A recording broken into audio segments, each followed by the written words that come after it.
The World According to Humphrey by Betty G. Burney. Chapter 11. TV or Not TV. Wow! Friday was a great adventure because AJ took me on the school bus. It was noisy and smelly and very, very bumpy, and just about everyone on the bus wanted to get a good look at me, including the driver, Miss Victoria. It was exciting, almost too exciting, because AJ couldn't hold my cage steady, and I was slipping and sliding and bouncing until I was quite dizzy. "Sorry, Humphrey, I'm trying to hold still," AJ told me as someone bumped his elbow and sent me sprawling on the floor of my cage. "It's all right," I squeaked weakly. The bus led us off close to AJ's house. It was a 2-story old house with a big porch. As soon as I entered, I got a warm welcome from AJ's mom, his younger brother Ty, his little sister Dee Lee, and his baby brother Bo. "Anthony James, introduce us to your little friend," his mom said, greeting us. Anthony James? Everybody at school called AJ by his initials, or just age. "This is Humphrey," he answered. "Hello, Humphrey," said Mrs. Thomas. "So how was your day, Anthony?" "Lousy. Garth kept shooting rubber bands at me. He won't leave me alone." "But you two used to be friends," his mother said. "Used to be," said AJ, "until he turned into a jerk." Mom patted her son on the shoulder. "Well, you've got the whole weekend to get over it. Now take Humphrey into the den and get him settled." Mrs. Brisbane always called him, "Lower your voice, AJ," because AJ always talked extra loud in class. I soon noticed that everybody at AJ's house talked extra loud. They had to, because in the background the TV was always blaring. Now, every house I've been in so far has had a TV. Even Miss Mack had a TV, and I enjoyed some of the shows I'd seen with her. There's one channel that has nothing but the most frightening shows about wild animals attacking one another. I mean, wild. Like tigers and bears and hippopotamuses. Gee, I hope that's not on our vocabulary test in the near future. Those shows make me appreciate the protection of a nice cage, as long as the lock doesn't quite lock. There's another channel that only has people in funny-looking clothes dancing and singing in very strange places. It makes me very glad that I have a fur coat and don't have to figure out what to wear every day. Mostly, I like the cartoon shows. Sometimes they have mice and rabbits and other interesting rodents, although I've never seen a hamster show. Yet. Anyway, the difference at the Thomases' house is the television is on all the time. There's a TV on a table across from a big comfy couch and a big comfy chair, and someone's almost always sitting there watching. I know, because they put my cage down on the floor next to the couch. I had a very good view of the TV. I couldn't always hear the TV, though, because AJ's mother had a radio in the kitchen, which was blaring most of the time, while she cooked or did crossword puzzles or talked on the phone. No matter what she did, the radio was always on. When AJ's dad came home from work, he plopped down on the couch and watched TV while he played with the baby. Then AJ and Ty plugged in some video games and played while Dad watched. Dee Lee listened to the radio with her mom and danced around the kitchen.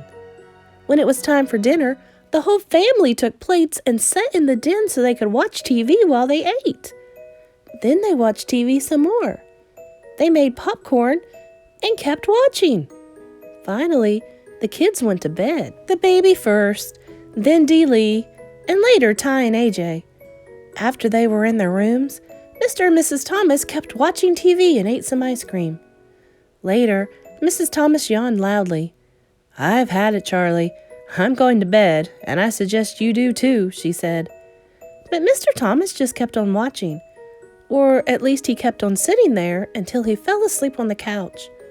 I ended up watching the rest of the wrestling match without him.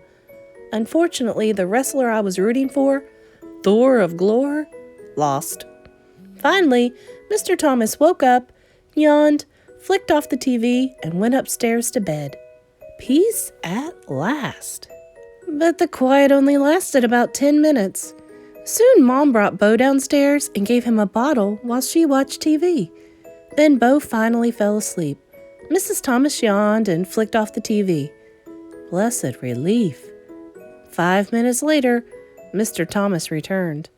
"Sorry, hamster. Can't sleep," he mumbled to me as he flicked on the remote.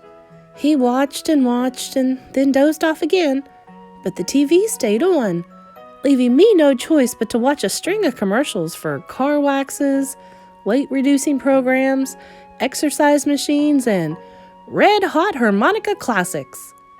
The combination of being nocturnal and being bombarded with sight and sound kept me wide awake. At the crack of dawn, Dee Lee tiptoed into the room, dragging her doll by its hair, and switched to a cartoon show about princesses. She watched another show about cats and dogs. Scary. Then Mr. Thomas woke up and wanted to check some sports scores.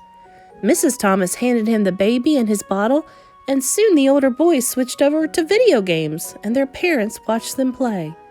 It was loud, loud, loud. But the Thomases didn't seem to notice. "What do you want for breakfast?" Mom shouted. "What?" Dad shouted louder. "What do you want for breakfast?" Mom yelled. "Toaster waffles!" Dad yelled louder. "I can't hear the TV!" Ty hollered, turning up the volume. "Do you want juice?"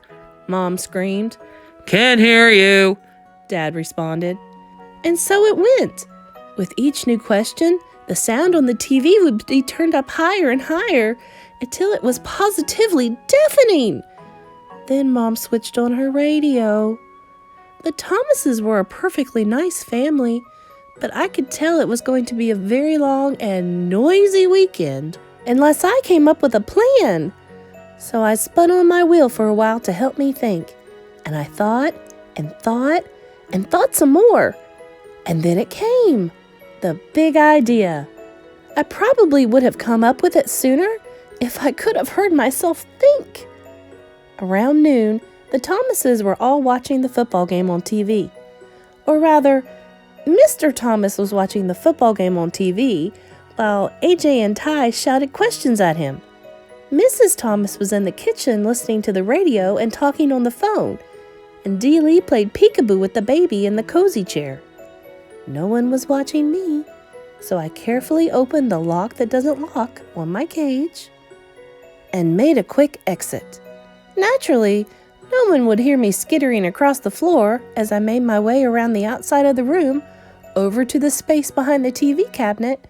Then, with great effort, I managed to pull out the plug, one of the most difficult feats of my life. The TV went silent. Beautifully, blissfully, silently, silent. So silent, I was afraid to move. I waited behind the cabinet, frozen. The Thomases stared at the TV screen as the picture slowly went dark. "Ty, did you hit that remote?" Mr. Thomas asked. "Nah, it's under the table." "Anthony, go turn that thing on again," Mr. Thomas said. AJ jumped up and hit the power button on the TV. Nothing happened. "It's broken!" he exclaimed. Mrs. Thomas rushed in from the kitchen. "What happened?" Mr. Thomas explained that the TV had gone off, and they discussed how old it was, 5 years, whether it had a guarantee, no one knew, and if Mr. Thomas could fix it. He couldn't. Everything was fine, and it just went off, just like that. "I guess we better take it in to get fixed," Mr. Thomas said. "How long will it take?" Dee Lee asked in a whiny voice. "I don't know," her dad replied. "How much will it cost?" Mrs. Thomas asked. "Oh, yeah," her husband said. "I forgot. We're a little low on funds right now." The baby began to cry. I thought the rest of the family might start crying too. "Well, I get paid next Friday," Dad said. AJ jumped up and waved his hands. "That's a whole week away." "Well, I'm going to Grandma's house. Her TV works," said Ty. "Me too," Dee Lee chimed in. "Grandma's got her bridge club over there tonight," Mom said. "I know," said Dad. "Let's go to a movie." "Do you know how much it costs to go to a movie?" Mom said. "Besides, we can't take the baby." "Oh." They whined and bickered for quite a while. They got so loud, I managed to scamper back to my cage, unnoticed. Then I guess I dozed off. Remember, I had hardly had a wink of sleep since I'd arrived. The bickering was a nice, soothing background after all that racket. I was only half asleep when the squabbling changed. "But there's nothing to do," Dealey whined. Her father chuckled. "Nothing to do? Girl, my brothers and I used to spend weekends at my grandma's house and she never had a TV. Wouldn't allow it." "What'd you do?" AJ asked. "Oh, we were busy every minute," he recalled. "We played cards and board games and word games, and we dug in her garden and played tag." He chuckled again. "A lot of times we just sat on the porch and talked. My grandma, she could talk." "What'd you talk about?" Ty wondered. "Oh, she'd tell us stories about her growing up, about ghosts and funny things, like the time her uncle was walking in his sleep and went to church in his pajamas." Mrs. Thomas gasped. "Oh, go on now, Charlie." "I'm just telling you what she told us." He woke up in the middle of the service, looked down, and there he was, in his blue and white striped pajamas. I let out a squeak of surprise, and the kids all giggled. Then Mrs. Thomas told a story about a girl in her class who came to school in her slippers by accident one day. "Yes, the fuzzy kind," she explained with a big smile. They talked and talked, and Dad got out some cards, and they played a game called Crazy Eights and another one called Pig, where they put their fingers on their noses and laughed like hyenas. When Bo fussed, they took turns jiggling him on their knees. After a while, Mrs. Thomas gasped, "Goodness sakes, it's an hour past your bedtimes." The children all groaned and asked if they could play cards tomorrow, and in a few minutes, all the Thomases had gone to bed, and it was quiet, quiet, quiet, for the first time since I'd arrived. Tip 11. Be careful. If set free, hamsters are experts at disappearing in a room. Guide to the Care and Feeding of Hamsters. Dr. Harvey H. Hammer.